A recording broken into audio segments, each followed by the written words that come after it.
cracks in fickle local government coalitions set to get worse. Well, that's the view of various political and local government analysts.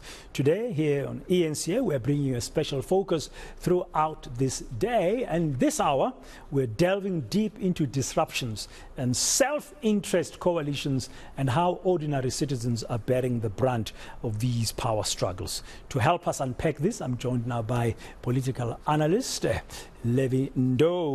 Good afternoon, sir. Thank you very much for your time here on Today. When you look at what's been happening like now in Johannesburg, you wonder whether or not the political parties in these coalition arrangements are really in there for self-interest, but not to serve the residents of Johannesburg, not to serve the electorate. Is that a fair assessment?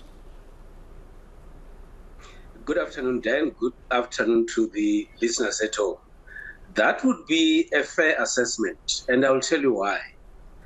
In our metros since 2016, we have had a lot of disruptions which were not necessarily done by citizens. These disruptions were caused by politicians themselves. But let's quickly focus on Johannesburg. Johannesburg, since the 2021 local government elections, has had 3 mayors, so to speak. And whether you like it or not, it has a very negative impact on service delivery, and it has a potential to unnecessarily create confusion, not only amongst the citizens, but also amongst the people that are working in the city of Johannesburg, the administrators, the people that are doing the service work, because when you have got political instability and the house is not in order, obviously a number of other services get affected. But at play are politicians themselves who are on continuous basis cutting and chopping leadership only for the purposes to service themselves rather than servicing the citizens themselves.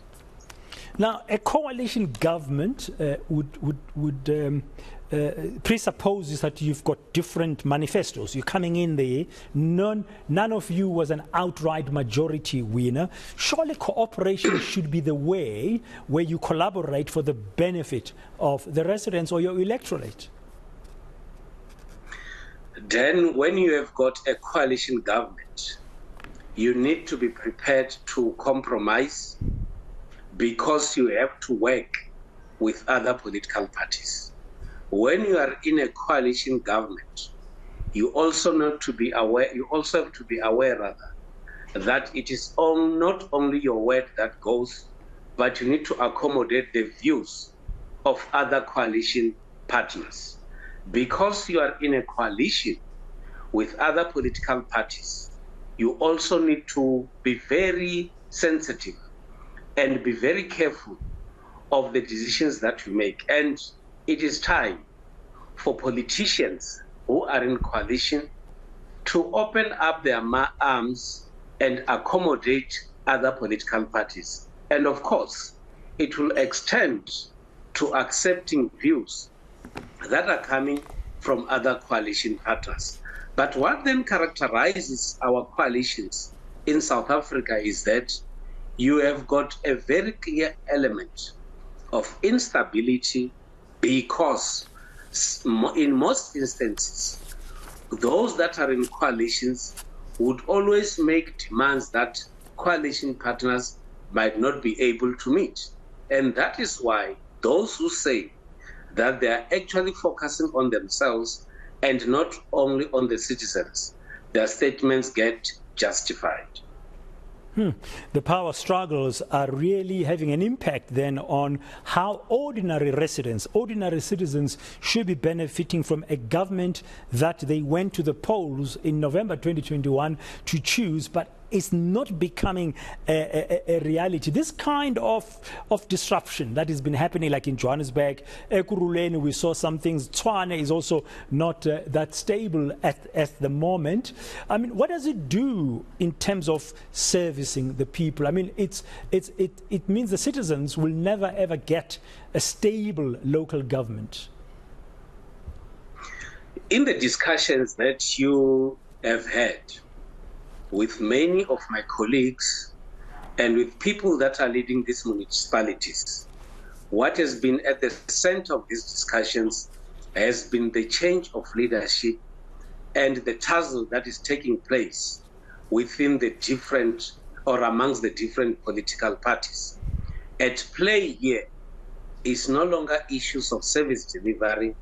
These are issues of positioning political leaders into different positions of power. And that is why, after every motion of no confidence, when the new mayor comes in, he or she has to come with a new leadership and change of different portfolios in these metros. And whether you like it or not, that creates instability, that creates confusion, and that is why we say coalitions in our metros are actually characterized by confusion, characterized by a contestation for power, which it does not end. And whether we like it or not, in the city of Johannesburg, the possibility is that the mayor who just came into office just last week, he might not end his term of office, because in the coalition set up in South Africa, we have been taught by our politicians that coalitions are not stable and there will be constant change of leadership.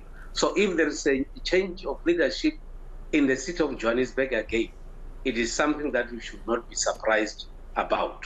Also, coalition partners do not stick to their initial agreements, even though their agreements are not made public. But you know about the announcement that has been made by the EFF that they are no longer going to be working with the IFP anymore in KwaZulu-Natal. That is a good recipe for disaster for many municipalities in KwaZulu-Natal. And I mean, we're hearing that in Ekurhuleni, the EFF will get that position, the ANC will get that position in the council, and in Johannesburg, COPE is got the speaker position with Ms. Colleen Makubele, and now the mayor is from Al Jamaa, which is a minority party. One wonders what kind of horse trading is going to be happening right now for Mr. Thapelo Ahmad as he forms his new executive. There's going to be a lot of struggle there for certain key positions by the likes of the ANC, for example. The events in Ekurhuleni and Johannesburg confirms two things. One is that it is the political elites who would decide on what is supposed to happen in the different municipalities.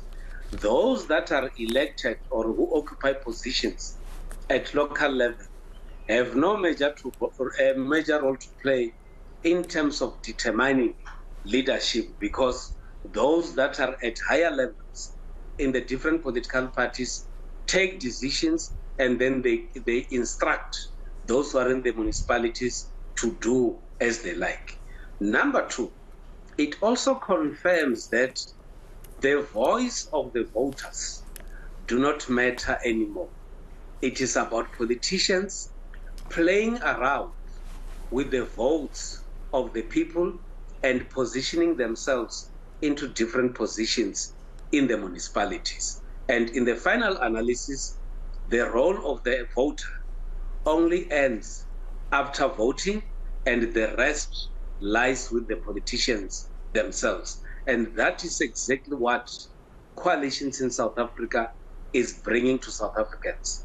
Whether we want to determine whether it works or not for all of us, it has become clear that this system appears not to be working, because it closes the door for ordinary citizens to be part of the decision making in the different municipalities. And that's one area that politicians themselves have to relook at and find ways and means to involve citizens in decision making on matters of coalitions. Or the citizens, let me put this to you, maybe the citizens might have would do either of two things. One, stay away from the polls.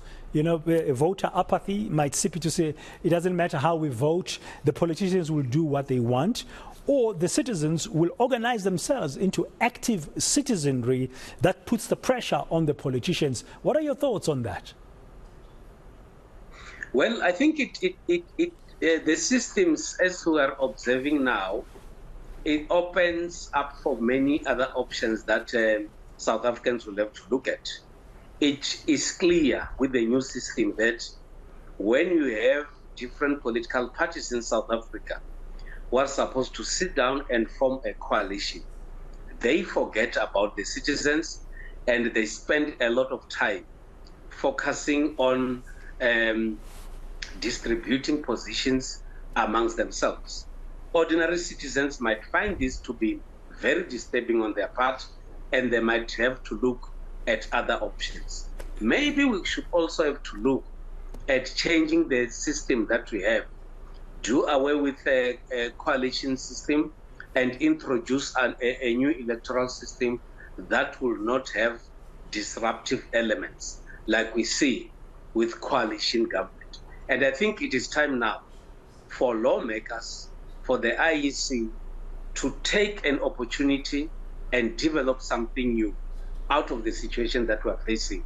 Because at the current moment, if you look at our methods, you look at Nelson Mandela, you look at Johannesburg, Ekurhuleni, Tshwane, and eThekwini, there are clear signs of instability which are informed by politicians wanting to move from one position to the other, which has serious potential to affect service delivery.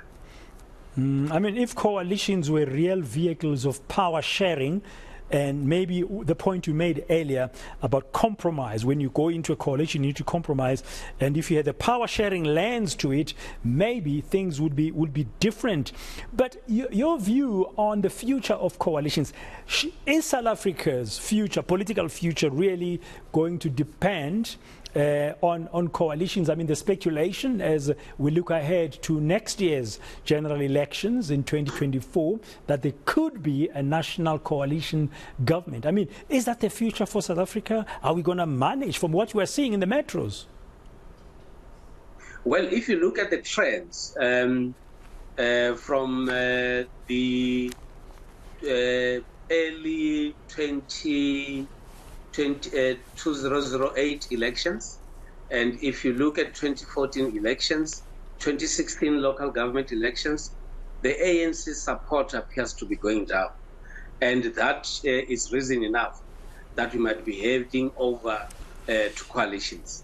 The support that the ANC got at local government, there are a number of municipalities that are now under coalitions. And when all these things came onto the picture, everybody else thought that it is time now for politicians to find ways and means to work together. That does not appear to be the case. One would therefore expect a situation where clear guidelines are drawn and they are followed by our politicians. Make sure that citizens know and understand what is actually happening in coalitions. Develop a system where those coalition partners who would not go by the agreements in the coalitions, there should be a way for them to be punished. Also, there should be a clear agenda for service delivery by coalition partners. And of course, those are some of the areas that appears to be lacking when you look at coalitions agreement now. Another very important aspect in my view is that there should be a clear lifespan of a coalition. The cutting and chopping in a very, very short space of time does not appear to be helping the life of coalitions. Maybe there should be a clear undertaking that says maybe in the space of 3 years, we should have a strong governance system that will take some responsibilities in ensuring that some of the programs have to start and be finished. Another area, Dan, is that it has become very clear that there is an abuse of motions of no confidence in our local municipalities. And I think that is one area that has to be revisited to relook at the conditions for a motion of no confidence to be passed, because apparently at any given time now, a motion of no confidence can be proposed as long as there are some discussions that took place behind closed doors somewhere. That motion would pass, even though there are no good grounds for such motions to be proposed. Thank you very much for your time and insights this afternoon. That's political analyst Levy Ndou, just giving us some of his views about the challenges faced by the coalition governments in the metros.